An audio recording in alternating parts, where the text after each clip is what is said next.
ஓம் சாயிரா சாயிரா ஓம் சாயிரா சாயிரா ஓம் சாயிரா சாயிரா அன்பே சாயிரா பேரன்பே சாயிரா அகிலம் தளிக்க ஆத்மா விழிக்க அனுதினம் சாயிரா எங்கள் அன்பே சாயிரா ஒன்றே இறைவன் ஒன்றே பூமிக்கென்றும் சாயிரா சரணம் சாயிரா நன்றே செய்து வாழ்வோம் நாம் ஒன்றே செய்து வாழ்வோம் அன்பே சாயிரா.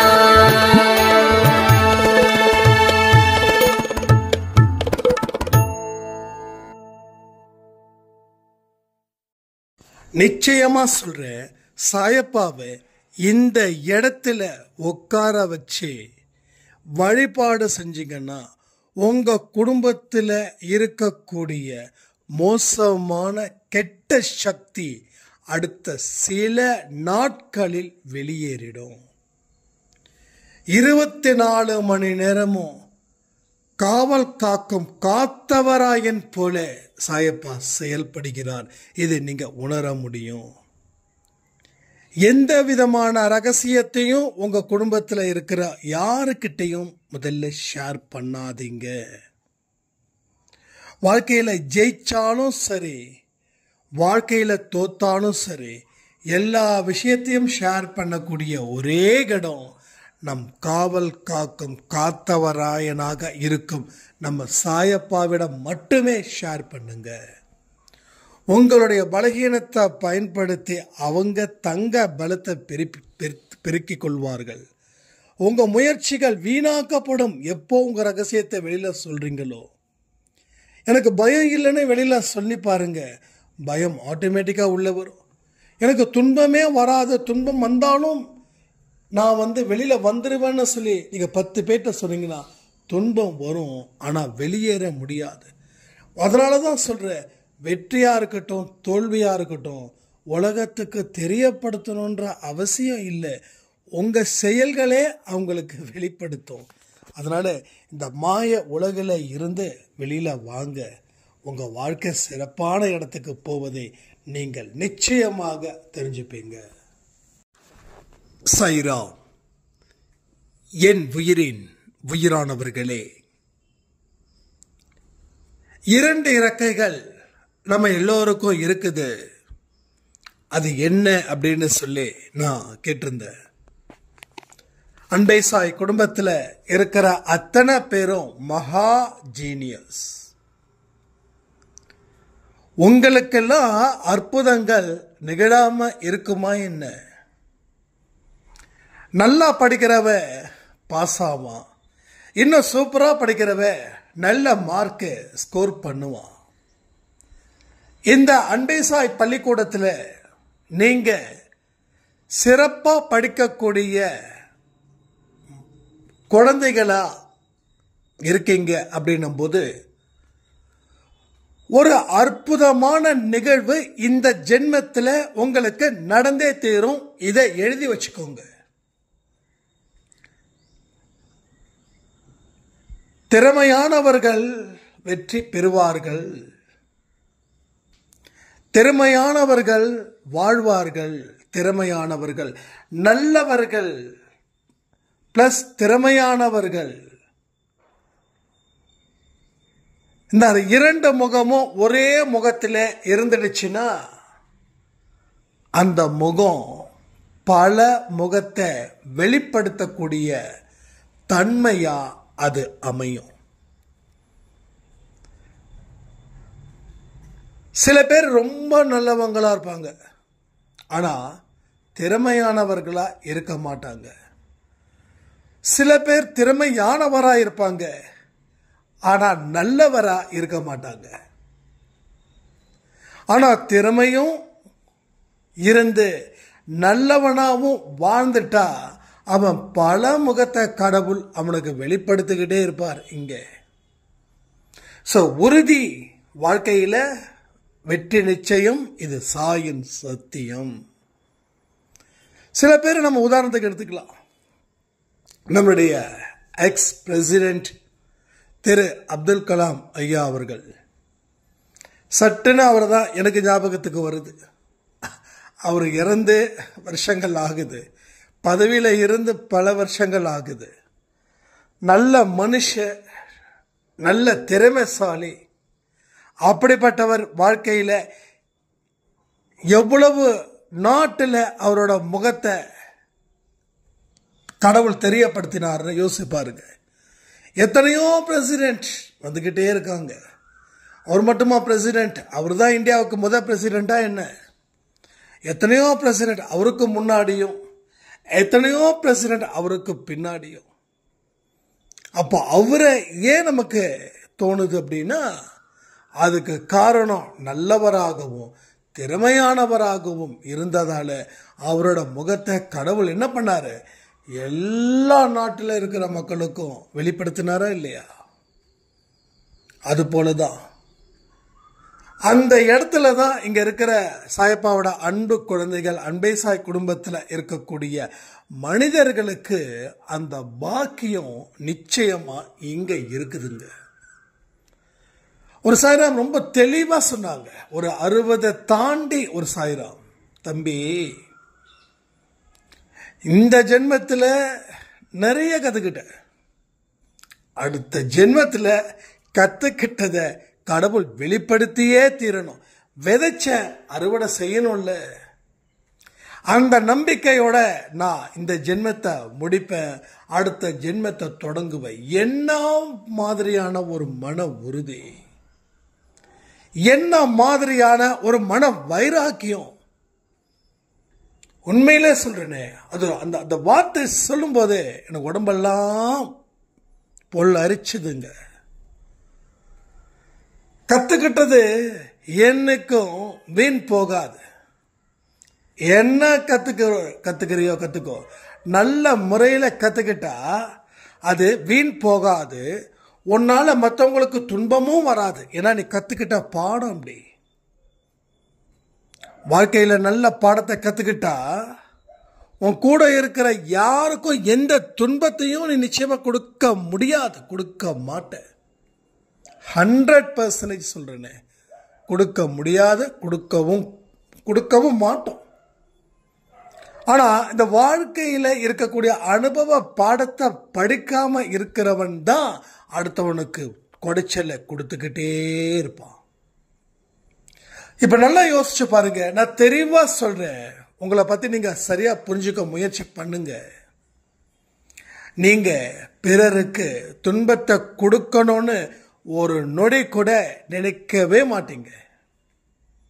சம்டைம்ஸ் ரொம்ப ப்ரெஷர் ஆச்சுன்னா உங்களுக்கு கத்துவீங்களே தவிர, ஸோ நிதானமா நிறைய நேரம் இருக்கீங்கல்ல, அந்த நிதானமா இருக்கக்கூடிய அந்த நிறைய நேரத்தில் இது உங்களெல்லாம் பழி வாங்கணுன்ற தாட் இருக்காது. நிதானமா இருக்கும்போது கடவுள்கிட்ட மன்னிப்பு கேட்பீங்க. நான் கோபத்தில் பேசிட்டேன், மனசுல அப்படி நினைச்சிட்டேன், என்ன மன்னிச்சிடுன்னு. இங்க எத்தனை பேர் அது மாதிரி செய்றீங்க? நான் அடிச்சு சொல்றேன். அன்பே சாய் குடும்பத்தில் நல்லா படிச்ச குழந்தைங்க இந்த விஷயத்த நிச்சயமா செய்வாங்க. செஞ்ச தப்புக்கு மன்னிப்பும் கேட்பாங்க. அப்போ ஒரு கோபத்தோட வெளிப்பாடாதான் இருக்கே தவிர ஒரு உண்மையா அவங்கள பழி வாங்கணும்னு சிந்திக்கவே இல்லை. அப்படி இருக்க முடியாதுங்க. நல்ல தெய்வத்துக்கு நல்ல குழந்தைங்களா இருக்கிறவங்க இப்படிதான் சிந்திப்பாங்க. அடுத்தவங்க கிட்ட போட்டி, அடுத்தவங்க கிட்ட பொறாமை போட்டு அவங்க வாழ்க்கைய அழிச்சிக்க மாட்டாங்க. அடுத்தவங்க வாழணும், என் வாழ்க்கைய வாழ முடியலன்னா என்ன, அடுத்தவங்க நல்ல வாழ்க்கைய வாழட்டுமேன்னு சொல்லி அந்த சந்தோஷத்தை நம்ம சந்தோஷமா நினைக்கிறாங்களோ அவங்க தெய்வத்துக்கு சமம். யாருக்கு? தெய்வத்துக்கு சமம். அதான் தெய்வம், வேற என்ன தெய்வம்? தெய்வத்தை நிலை, அந்த நிலையை நம்ம அடைஞ்சிட்டோம் அப்படின்னா நாம நினைச்சத அத்தனையும் அவர் கடவுள் கொடுப்பாரு. நீங்க அப்படியா இருக்கு? இல்ல, வெளியில சொல்ற, உள்ள சொல்லல. உள்ளன்றது அன்பே சாய் குடும்பம். ஆனா வெளியில சொல்லுற, வெளியில இருக்கக்கூடிய மனநிலையில மனிதர்களுடைய மனநிலையை தான் நான் இங்க சொல்லிக்கிட்டு இருக்கேன். அப்போ வெளியில இருக்கக்கூடிய மனிதர்களை விட அன்பே சாய் குடும்பத்தில் இருக்கக்கூடிய மனிதர்களுடைய மனநிலை அது ஒரு பெரிய அற்புதத்துக்கு உண்டான ஒரு நிகழ்விடம். கடவுள் வசிக்கக்கூடிய, கடவுள் விருப்பப்பட்டு வசிக்கக்கூடிய ஒரு இடம் உங்க இடம். நாம எந்த இடத்துக்கு போகணுமோ அந்த இடத்துக்கு போயிட்டா we are safe. அப்போ அந்த இடத்துக்கு நம்மால போக முடியும். அந்த இடம்தான் கடவுள் வசிக்கக்கூடிய இடம். அந்த இடத்துல நாம இருந்துட்டோம், எல்லாமே டாப் டக்கர். செம்மையான ஒரு வாழ்க்கையா வாழலாம், வாழ முடியும், சாதிக்க முடியும், சிறப்பா செயல்பட முடியும். எதையும் யாருக்காகவும் எதிர்பார்க்காம நமக்குள்ள நாம உருவாக்கவும் முடியும், நமக்குள்ள நாம செதுக்கவும் முடியும். இவ்வளவு செதுக்கின நமக்கே இவ்வளவு ஞானம் கிடைக்குதுன்னா இன்னும் செதுக்கிக்கிட்டே இருந்தோம்னா எவ்வளவு ஞானம் கிடைக்கும் அப்படின்னு. ரீசெண்டா அந்த 7 நாள் பயிற்சியில் ஒரு சாய்ராம் சொல்லியிருந்தாங்க, எனக்கு கோபத்தை தாண்டி காமம் அதிகமா இருந்தது, அதனால என்னுடைய மனைவியை நான் ஏமாத்தி ஏமாத்தி ஏமாத்தி இருந்தேன். ஆனா அந்த 7 நாள் பயிற்சியில நானா இப்படி ஒரு காமத்துக்கு அடிமையான, எப்படி இந்த 7 நாள்ல என்ன கடவுள் மாத்தினாரு.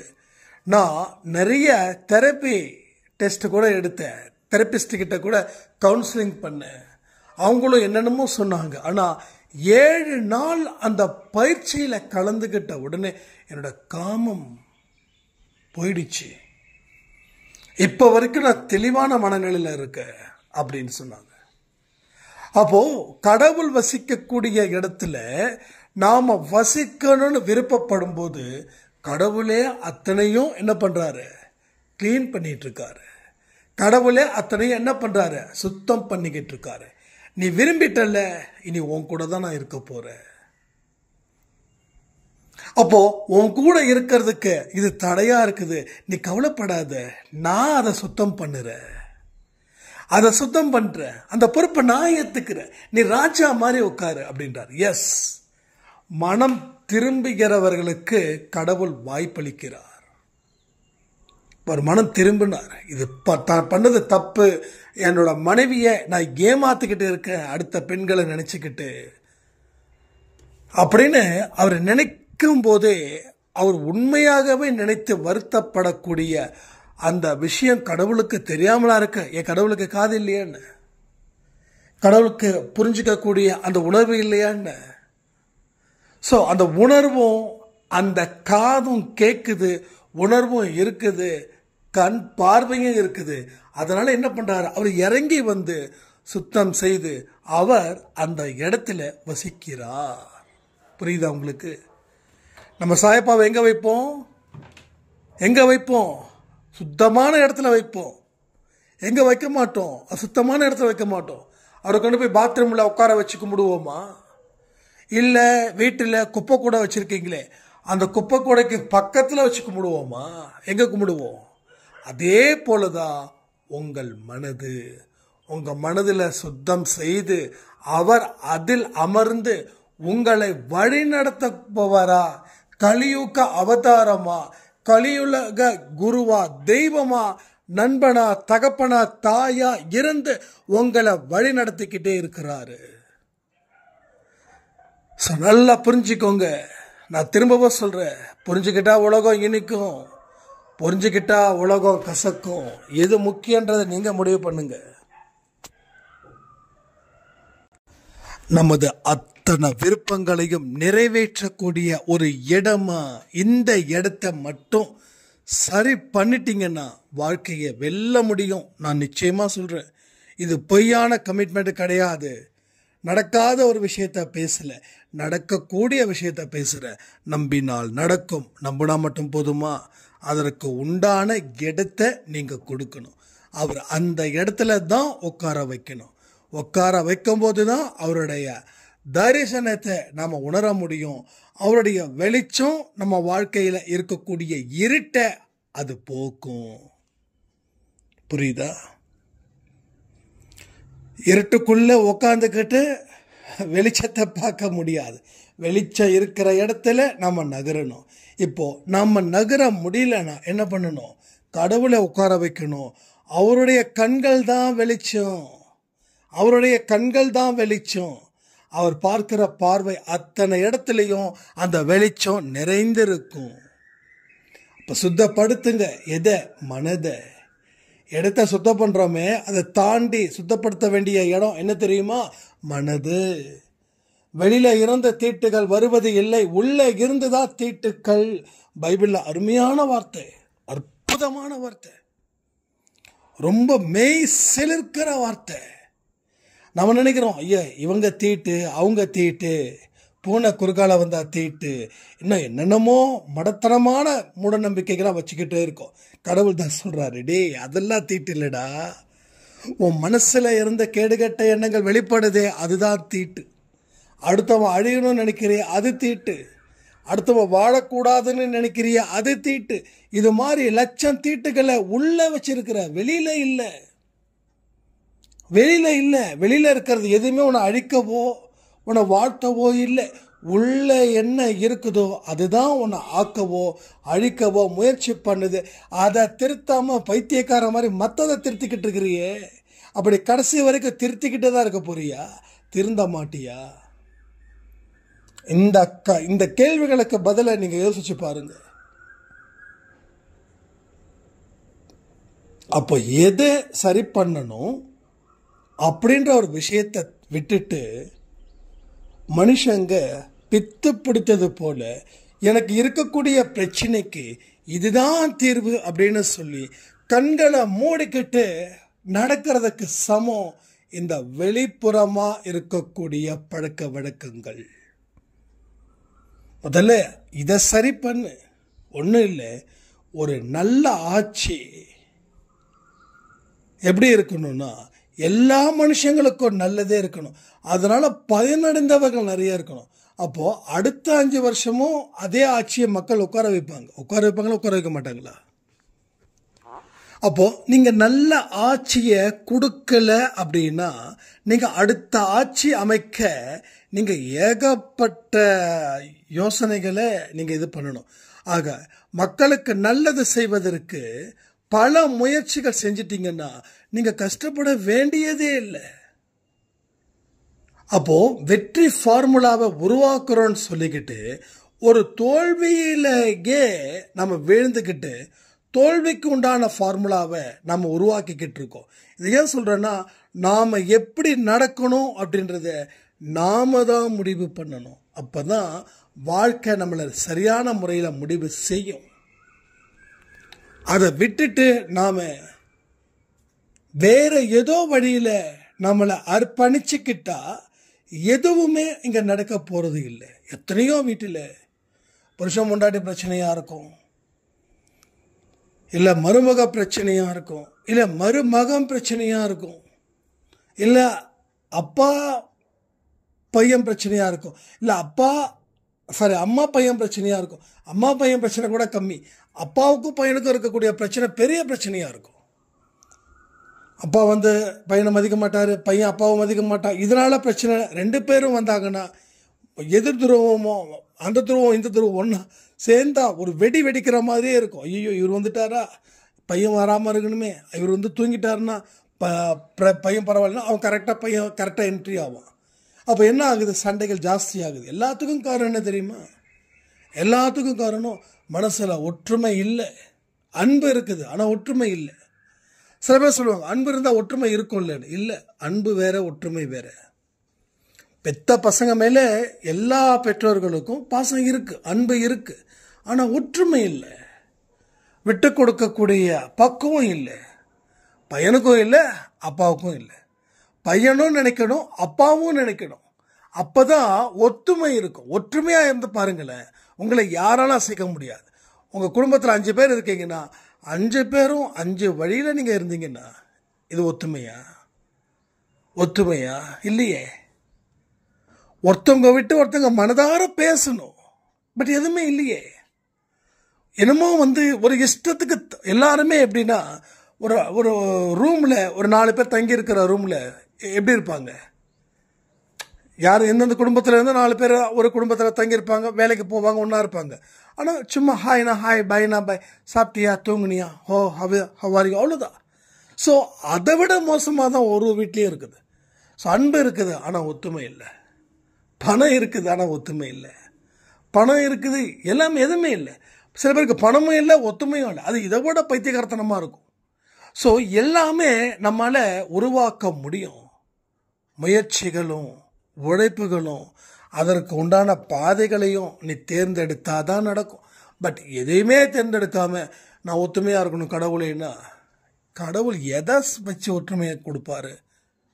முதல்ல பிரார்த்தனை பண்ணுற உங்களுக்கே ஒற்றுமை இல்லைன்னா, உங்களுக்கே ஒரு அட்ஜஸ்டபிள் இல்லைன்னா, உங்களுக்கே ஒரு தனிப்பட்ட ஒரு யதார்த்தம் இல்லைன்னா, உங்களால் எப்படி ஒரு ஒற்றுமையை உருவாக்க முடியும்? திரும்ப சொல்றேனே, you are strong, you are believable. நீங்க கடவுளை நம்புறீங்க, ரைட்? அப்போ உங்க நம்பிக்கையை அந்த ஒற்றுமைக்காக ஏற்படுத்த முடியும். பட் நீங்க தான் உங்க தலைமையில தான் இங்க வீடே நடக்குதுன்னு நினைச்சுக்கோங்க, தப்பே கிடையாது. ஒரு நல்ல விஷயம் நடக்கணும்னா நாம நினைக்கிறது தப்பே கிடையாது. ஆனா அது ஆணவத்துக்கும் அகங்காரத்துக்கும் ஒரு பிறப்பிடமா இல்லாம பார்த்துக்கணும். அது வந்துருச்சுன்னா எல்லாமே போயிடும், ரைட்டா? இது என்னால தானே இந்த ஒற்றுமை நடந்தது, அண்ணா என்னை யாரும் மதிக்கல, இந்த மாதிரி மோசமான இது தீட்டுன்றது, உள்ளுக்குள்ள இருக்கக்கூடிய தீட்டு, இதெல்லாம் வந்துருச்சுன்னா அது நம்மளை அழிச்சிடும். ஸோ இங்கே பொறுத்த வரைக்கும் அழிக்கிறத தாண்டி வளர்க்கணும். அழிச்சது போதும், வளர்க்கலாம். அப்ப இடத்தை தேர்வு செய்யணும். அந்த இடம்தான் நமது மனதை சுத்தப்படுத்துங்க. தீட்டுகள் இல்லாத ஒரு மனசை கொண்டு வாங்க. அப்போ உங்களுடைய விருப்பத்தின்படியே கடவுள் உங்களை வாழ வைப்பார். கடவுள் உங்களை உயர்வை பார்த்து ரசிப்பார். என்னோட குழந்தை என்னுடைய சொல் படியே கேட்டு என்னையே நம்பி அது உழைச்சி முன்னேறி இன்னைக்கு இந்த இடத்துல நிற்குதுன்னு அவருக்கு அவ்வளவு சந்தோஷம்.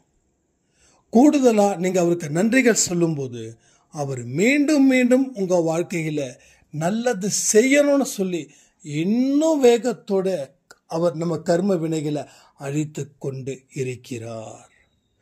நல்லா புரிஞ்சுக்கணும், கடவுள் நம்மளை நினைச்சுக்கிட்டே இருக்கணும், நினைச்சுக்கிட்டே இருக்கணும். இது பெரிய ரகசியம். அது கடவுள் நம்மளை நினைச்சுக்கிட்டே இருக்கணும்.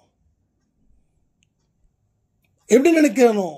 எதனால அவர் நினைப்பார் நம்மளை அப்படின்னா, நீ நல்லவனா வாழற, நீ பல இடத்துல விட்டு கொடுக்கிற, எத்தனையோ கெட்ட பெயர் வந்தாலும் நீ உன் வாழ்க்கையில கடவுள் இருக்கிறான்ற பயத்தை வச்சுக்கிட்டு பொறுமையையும் சகிப்புத்தன்மையும் கடைபிடிக்கிற, அதனால கடவுள் உன்னை 24 மணி நேரமும் நினைத்து கொண்டே இருக்கிறார். கடவுள் உங்களை நினைக்க ஆரம்பிச்சுட்டாருன்னா கேடு கெட்டவன் உங்களை நினைக்க மாட்டான். கேடு கெட்டவன் நினைச்சுக்கிட்டு இருந்தானா கடவுள் உங்களை நினைக்க மாட்டாரு. ஸோ யார் நினைக்கணும், யார் நினைக்க கூடாதுன்னு கமெண்ட் பண்ணுங்க. எல்லா விஷயங்களுக்கும் ஒரு முடிவு கட்ட முடியும், எல்லா பிரச்சனைகளையும் தீர்க்கவும் முடியும். இங்க தீர்க்க முடியாத ப்ராப்ளம் அப்படின்றது எதுவுமே இல்லை. இவருக்கு அந்த இடத்த ஒதுக்கிட்டீங்கன்னா போதும், பிரச்சனைகளோட தீவிரம் முதல்ல குறையும்.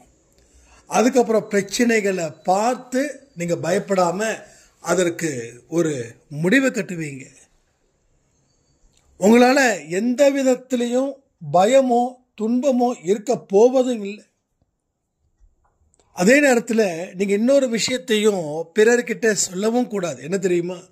எனக்கெல்லாம் எந்த பிரச்சனையும் கிடையாது, நான் எந்த ப்ராப்ளம் வந்தாலும் பயப்பட மாட்டேன், அதை பண்ண மாட்டேன், இதை பண்ண மாட்டேன்னு எங்கேயாவது இந்த மாதிரி வார்த்தைகளை நீங்கள் விட்டீங்க, நிச்சயமாக நீங்கள் பயப்பட ஆரம்பிச்சிடுவீங்க.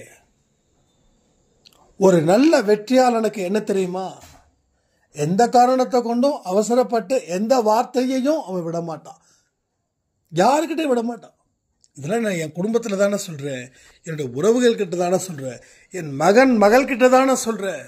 வேண்டாம், எதுவுமே வேண்டாம். தனித்து இருங்க, விழித்து இருங்க, வாழ்க்கையில் ஜெயிக்கலாம். ரொம்ப க்ளோஸாக ஆகாதீங்க. என்றைக்குமே ரிலேஷன்ஷிப் ஒரு ஸ்டேஜில் தான் இருக்கணும். ஸ்டேஜுக்கு முத்திடுச்சுன்னா அவங்க பண்ணக்கூடிய சின்ன சின்ன மிஸ்டேக்கும் உங்களுக்கு தூக்கம் வராமல் நிம்மதி இழக்க செஞ்சிடும்.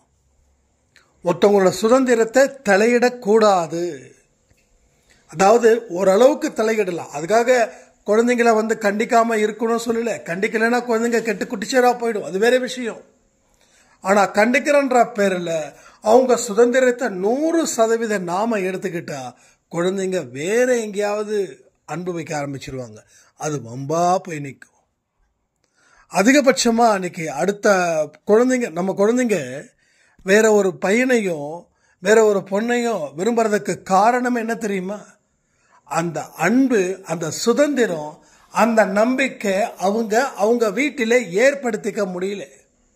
அதனுடைய வெளிப்பாடு தான் யாராவது அன்பா பேசுனாங்கன்னா பரவாயில்லையேன்னு நினைக்கிறோம். இதெல்லாம் உங்ககிட்ட இருக்கக்கூடிய தீய எண்ணங்களை புரிஞ்சுக்கோங்க. குழந்தைங்களே அந்த லாஜிக் உங்ககிட்ட வச்சிருக்காங்கன்னா பிறர் எப்படி வச்சிருப்பாங்க? அப்போ உங்கள் மனநிலை எப்படிப்பட்டதா இருக்குதுன்றதை யோசிச்சு பாருங்க. கடவுள் எல்லா இடத்துல இருந்தும் நிறைய விஷயங்களை வெளிப்படுத்திக்கிட்டே இருக்கார். நீ எப்படி, என்ன, ஏது அப்படின்றத உங்கள் உறவுகள் மூலமாக, உங்கள் நண்பர்கள் மூலமாக, ஏன் உங்கள் எதிரிகள் மூலமாக கூட சொல்லிக்கிட்டே இருக்கார். அந்த பாடத்தை தான் நம்ம படிக்கணுன்ற. அந்த பாடத்தை சிறப்பாக படித்தா நாமளும் திருந்துவோம். நம்மளால் பிறருக்கும் எந்த காலத்திலேயும் துன்பம் அப்படின்றது வராது, நேராது. எல்லாமே இங்கே சிறப்பாக நடக்கும், எல்லாமே சிறப்பாகவே ஒலிக்கும். உங்களுடைய ஒவ்வொரு விஷயமும் சரி, எந்த ஒரு காரியத்தை செஞ்சாலும் சரி, அது மிகுந்த பலனை மட்டும்தான் அது கொடுக்கும்.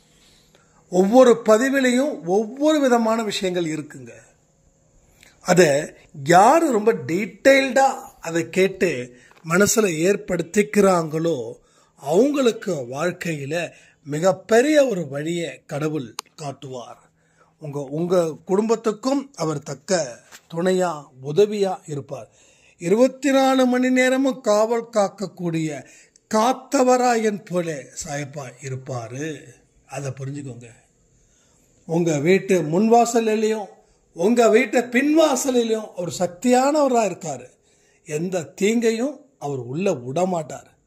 அப்போ நீங்கள் தீங்கு செய்பவர்களை ஆதரிச்சா அவர் காப்பாற்ற மாட்டார். ஆனால் நீங்கள் உங்கள் எண்ணங்கள் நல்ல எண்ணங்களாக இருந்து தப்பான மனிதர்கள்கிட்ட உறவுகள் இல்லாமல் அவங்க கிட்ட இருந்து உங்களை காப்பாற்றிக்க வேண்டிய பொறுப்பில் நீங்கள் இருந்தீங்கன்னா உங்களே அவர் காப்பாற்றுவார். உங்களுக்கு நிறைய ஆசீர்வாதத்தை வழங்குவார். பல விதத்திலேயே உண்மைகளை வெளிப்படுத்திக்கிட்டே இருப்பார். அந்த ரகசியங்களை நிறைய சொல்லுவார்.